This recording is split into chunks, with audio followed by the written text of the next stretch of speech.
Hello les amis, j'espère que vous allez bien. Nouvelle vidéo Planète Rock, et cette fois-ci, on va s'intéresser au cultissime Michel Polnareff. Alors, c'est parti.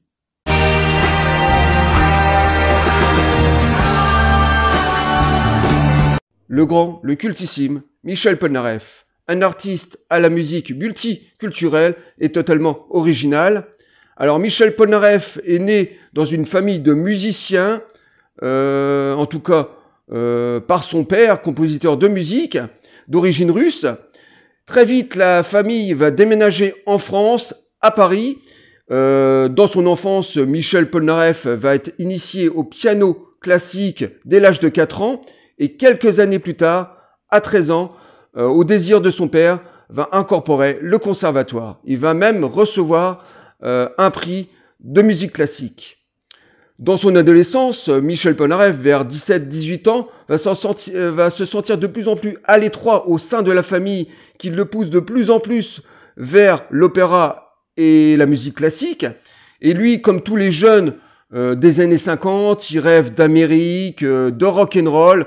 Et vers la vingtaine, il va quitter le cocon familial pour voler de ses propres ailes. Alors, dans un premier temps, il va faire plusieurs petits boulots, il va travailler dans les restaurants, il sera livreur, et malheureusement pendant quelques mois, il fera la manche, il jouera de la musique dans le métro et dans la rue, et à peu près dans la même période, il va rencontrer le chemin d'un producteur de télévision qui va lui proposer de jouer dans un talk-show, dans un télécrochet de cette époque. Il va se faire remarquer avec sa prestation. Et à peu près dans la même période, vers 21, 22, 23 ans, Michel Polnareff va signer son tout premier contrat chez Barclay pour sortir son tout premier tube, La poupée qui dit non. Et là va commencer la grande épopée, la grande carrière qu'est Michel Polnareff.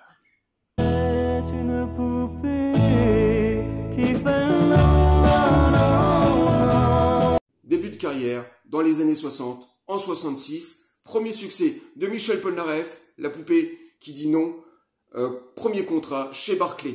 Alors, de 66 jusqu'à 70, Michel Polnareff va composer énormément de hits, énormément de chansons, et la promotion se faisait dans les années 60, c'est qu'on sortait beaucoup de 45 tours de singles, à peu près un single tous les 2 mois, et en fin d'année, il y avait un concept d'album compilation qui sortait vers le mois de décembre, qui compilait tous ses succès en 45 tours. Il y avait pas seulement que Michel Polnareff qui faisait la promotion de ses morceaux de cette façon, il y avait tous les artistes français. Et Michel Polnareff, revenons à son look, on est en 66, on est dans une société française assez puritaine, et lui il adopte un look assez androgyne, beatnik, avec les cheveux longs, en portant des vêtements assez féminins. Donc il était en total décalage. Il avait, dans un premier temps, il n'avait pas de lunettes, il avait déjà des cheveux assez longs, et par la suite il a voulu se démarquer encore plus. Il a mis ses fameuses lunettes, sauf qu'au départ ils étaient noirs, et ensuite on lui a dit voilà, il faut marquer encore plus ton look, il faut adopter les mêmes lunettes mais blanches, et là ça va donner toute sa personnalité à Michel Polnareff, un peu comme David Bowie à son époque. Et ben là c'était Michel Polnareff, c'était ce personnage totalement fantasque qu'on adorait. Et les années 60 a été remarquable pour ça, d'écriture. Alors au niveau des compos, on était à la fois dans la symphonie, dans la variété bien sûr, mais dans une écriture assez provocatrice, d'humour noir, enfin d'humour noir pas vraiment, mais assez satirique. On était aussi dans le romantisme. Il y avait beaucoup de social et de politique au niveau de l'écriture de ces morceaux. Et c'était totalement écriture. Michel Polnareff, inclassable dans la période yéyé. Le seul peut-être artiste qui était à peu près dans le même style que Polnareff, je dirais Dutronc. Sauf que lui, il avait ce côté dandy, très parisien.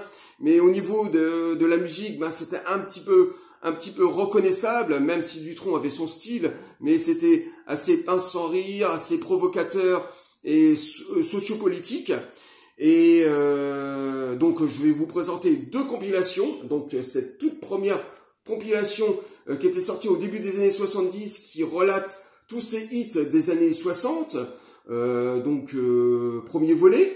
Et ensuite ce deuxième volume qui relate le reste de tous ces hits des années 60. Alors ces deux vinyles comportent à peu près une cinquantaine de chansons. Malheureusement il en manque, parce que des 45 tours de 66 à 70, il y en aura plus d'une centaine, donc énormément de 45 tours, énormément de succès, et ce sera peut-être, pour ma part, la grande période Michel Polnareff, dans son style romantique, dans son style mélodieux du grand Michel Polnareff. Et maintenant, passons aux années 70. Je suis un homme, quoi de plus naturel en ça? Les années 70, pour Michel Polnareff, sera une décennie assez compliquée. Déjà, c'est un artiste qui va être un petit peu boudé par le grand public, je dirais par la société française puritaine, et il voudra encore plus se démarquer au niveau de la musique. Donc, dans les années 70, il va être influencé par ce qu'il aime, c'est-à-dire les États-Unis et ses multiples styles musicaux. Donc, il va mettre un peu de folk, un petit peu de funk, un petit peu de rock, un petit peu de blues aussi. Il va être inspiré aussi par des chanteurs comme David Bowie, avec le glam rock. Et tout ça va se mélanger dans sa variété à lui, dans son style à lui. Et ça va donner des albums très très intéressants. Et avant de revenir sur cette sélection d'albums, je vais parler aussi de ses difficultés, comme je l'ai dit un petit peu avant. Il aura des problèmes avec un producteur qui va le ruiner. Bien sûr, il aura des problèmes aussi d'impôts. C'est ça aussi qui va le faire partir aux États-Unis à la fin des années 70. Et aussi quand il va donner ses tournées, ses spectacles, il va faire des affiches promotionnelles assez déroutants et provocateurs. On se souvient tous de l'affiche où il montre ses fesses. Ça avait choqué les Français. Et puis, 1 an ou 2 ans après, il avait fait Polnareff, une nouvelle tournée où cette fois-ci, il a dit, j'irai encore plus loin, je vais montrer, au mieux de me montrer de dos, cette fois-ci, ça va être de face. Il avait créé cette affiche où on le voyait totalement nu avec un chapeau de paille.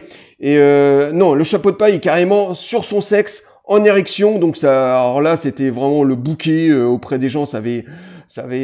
Auprès d'une certaine génération de Français, ça avait choqué. Les jeunes adoraient ça. C'était vraiment paradoxal et totalement dans l'air du temps.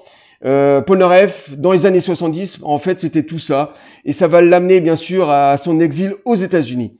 Revenons à cette sélection d'albums. Alors, je vais commencer par cet album live, la tournée de 72-73 de Polnareff, une tournée triomphale à travers tous les pays francophones.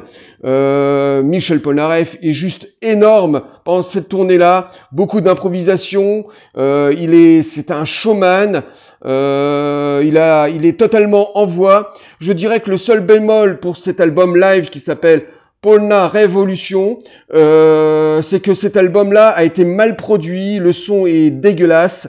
Quand vous l'écoutez, c'est un album qui a été saccagé pour des raisons simples. C'est que il avait des problèmes avec la justice, il avait des problèmes avec les producteurs. Donc c'est un album qui a été mal produit, mais ça n'enlève pas que ça reste un chef-d'œuvre d'album live de la période 70.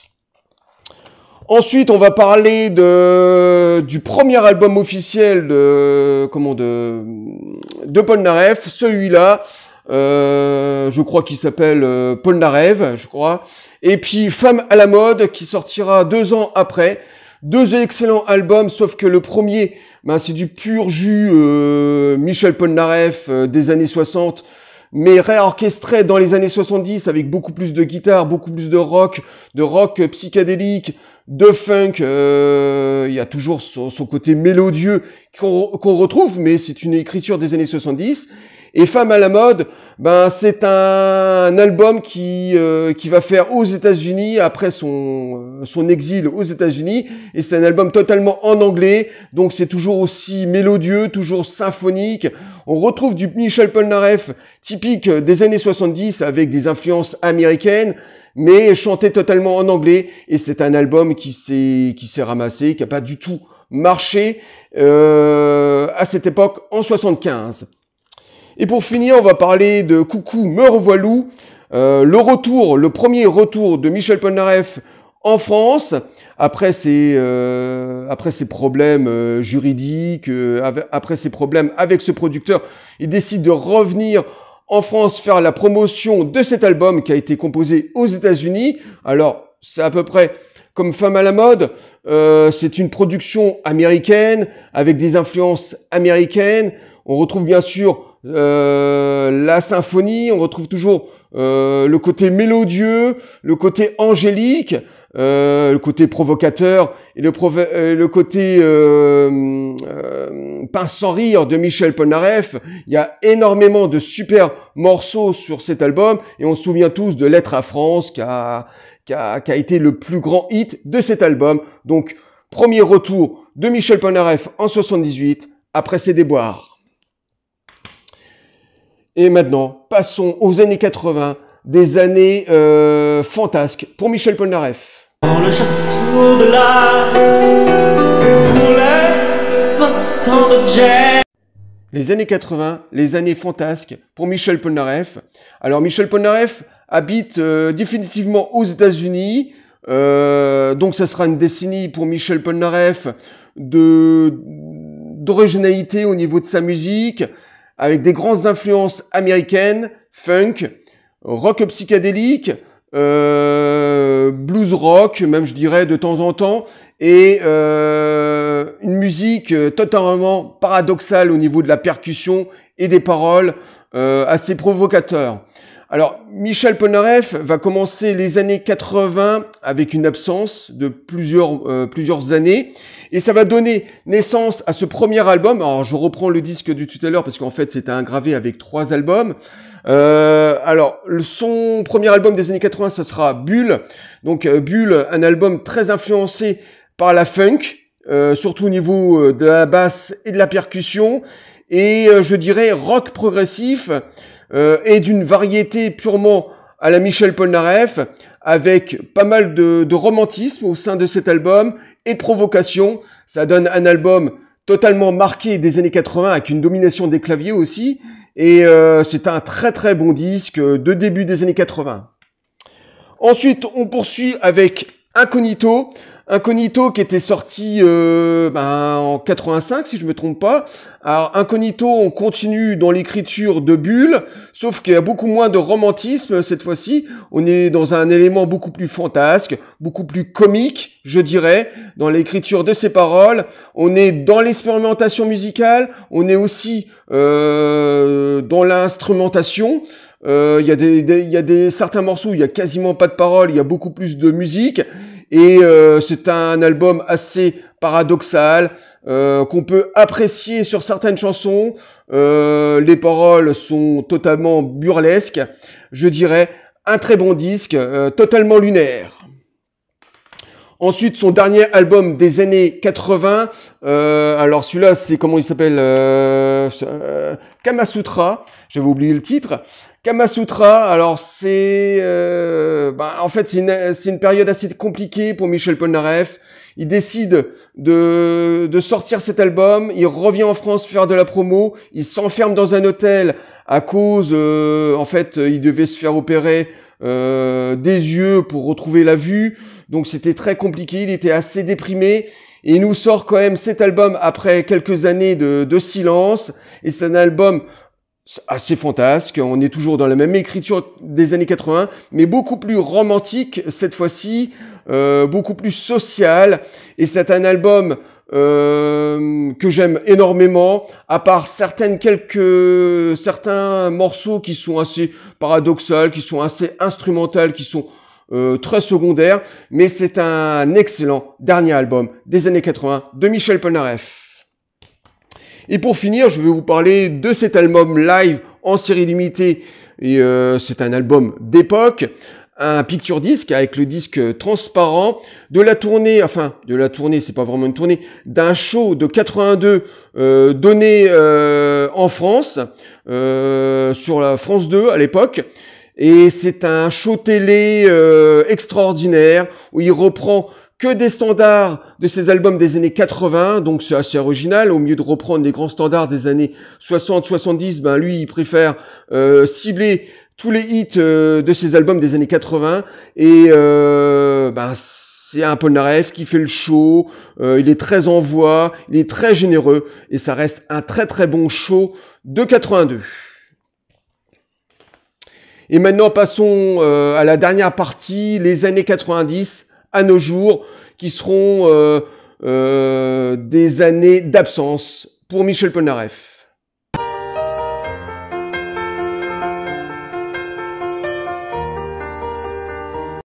Les années 90, les années d'errance pour Michel Polnareff. Il fera pas grand-chose dans les années 90. Il aura énormément de projets. Il va sortir quelques singles au début des années 90, mais rien d'extraordinaire. D'ailleurs, c'est des chansons assez secondaires que j'ai dans la collection. Voilà, c'est des chansons qui sont écoutables sans que ça soit extraordinaire. Et en 95, il fait son grand retour avec cet album live, le live à Roxy.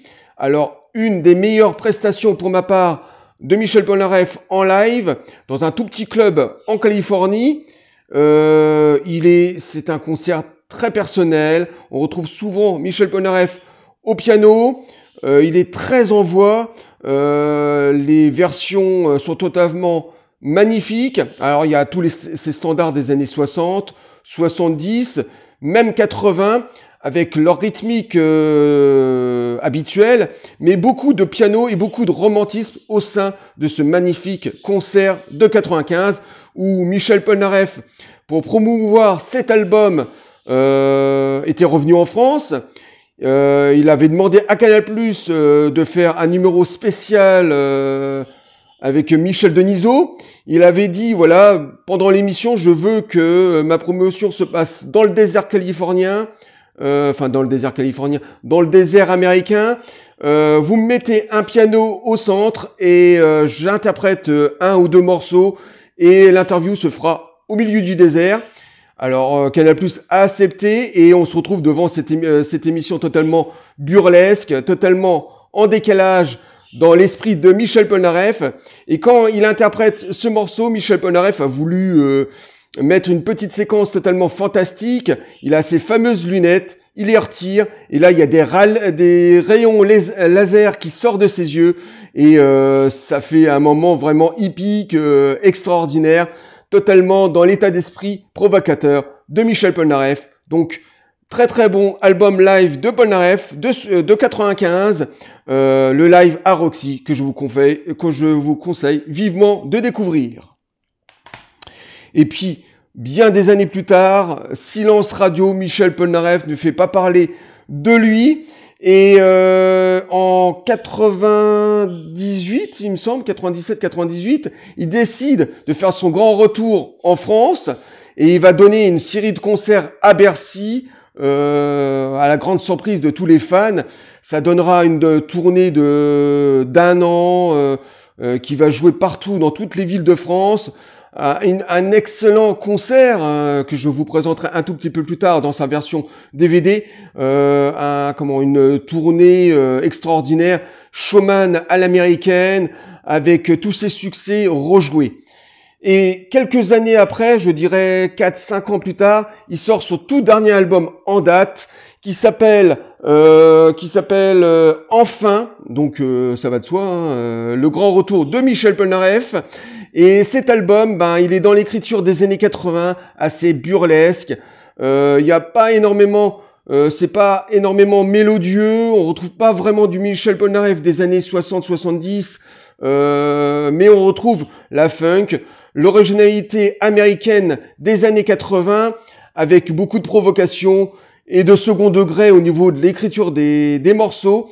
Alors toutes les chansons sont pas extraordinaires, il y en a qui sont fabuleuses, d'autres qui sont vraiment très secondaires et je dirais très mauvaises. Et le morceau commence par un morceau instrumental de plus de 10 minutes, symphonique, magnifique à l'écoute. Et il y a aussi des morceaux joués au piano, quasiment intimistes, de toute beauté. Un dernier album de Michel Polnareff qui a pas du tout marché. Je pense sincèrement que les Français sont passés à autre chose. Et Michel Polnareff est passé de mode aussi, malheureusement, à travers cet album. Et pour finir cette vidéo, ben voilà, je viens de décrire à peu près 50 ans de la carrière de Michel Polnareff. Aujourd'hui, Michel Polnareff a des multiples projets, mais il n'arrive pas à les aboutir. On avait entendu qu'il voulait faire une comédie musicale autour du fantôme de l'opéra. Apparemment, on n'a toujours pas de nouvelles. Il veut nous ressortir un nouvel album, mais c'est pareil. Il y a beaucoup de choses qui se disent, mais lui, il n'a pas envie de se prononcer. Donc rien de nouveau pour Michel Polnareff ces temps-ci et depuis quelques années d'ailleurs.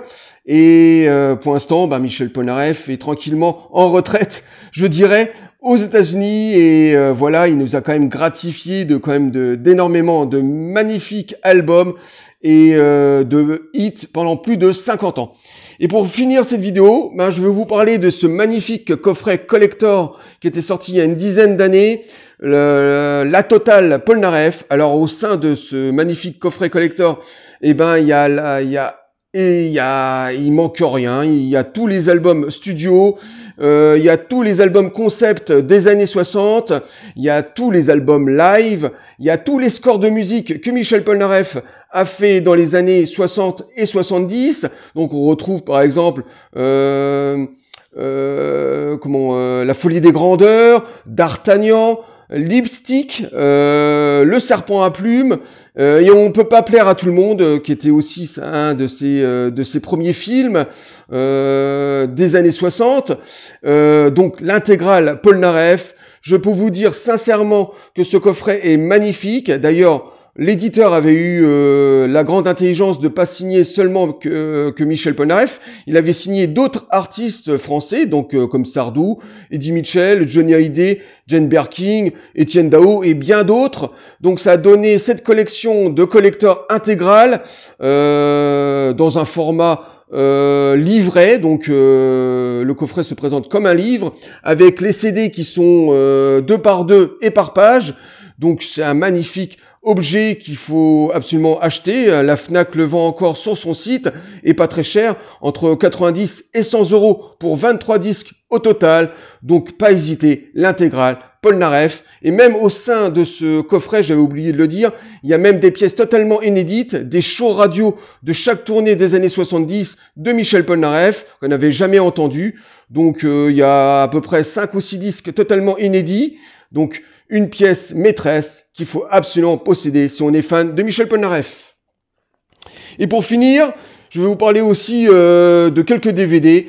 Ce magnifique DVD, double DVD, sorti il y a quelques années. Tous les shows radio, tous les shows télé des années 60-70 sont regroupés sur le premier DVD. Toutes les prestations dans les émissions françaises. Et sur le deuxième DVD, on retrouve un magnifique documentaire d'époque de Michel Polnareff qui était donné dans les années 70, où il parle de sa vie, qui parle de sa carrière, juste extraordinaire, de remasterisation. Un double DVD qu'il faut absolument posséder quand on est fan de Michel Polnareff. Et pour finir, je reviens sur la tournée 97-98 de Michel Polnareff. Il me semble que c'était ces dates-là. Dites-moi si je me trompe. Cette tournée triomphale en France, son grand retour en version DVD. Le premier DVD contient le concert entier. Et le deuxième DVD, un documentaire sur un making-of sur la tournée, très intéressante, même si Michel Polnareff ne parle pas énormément de ses années d'absence, mais il parle beaucoup de la tournée, très gratifiant, une excellente édition collector de cette tournée. Bon voilà les amis, on a terminé cette rétrospective sur la grande carrière de Michel Polnareff. Donc il nous manque énormément, l'Amiral. Je voudrais bien qu'il revienne avec un excellent album, comme c'était le cas pour le dernier. Moi je l'apprécie énormément sur certaines chansons et pas d'autres. C'est un Michel Polnareff réinventé et fantasque. C'est ce que j'aime aussi chez Polnareff. Et moi je vous dis à très bientôt les amis pour une nouvelle vidéo. Et moi je vous dis bye. Au revoir les amis.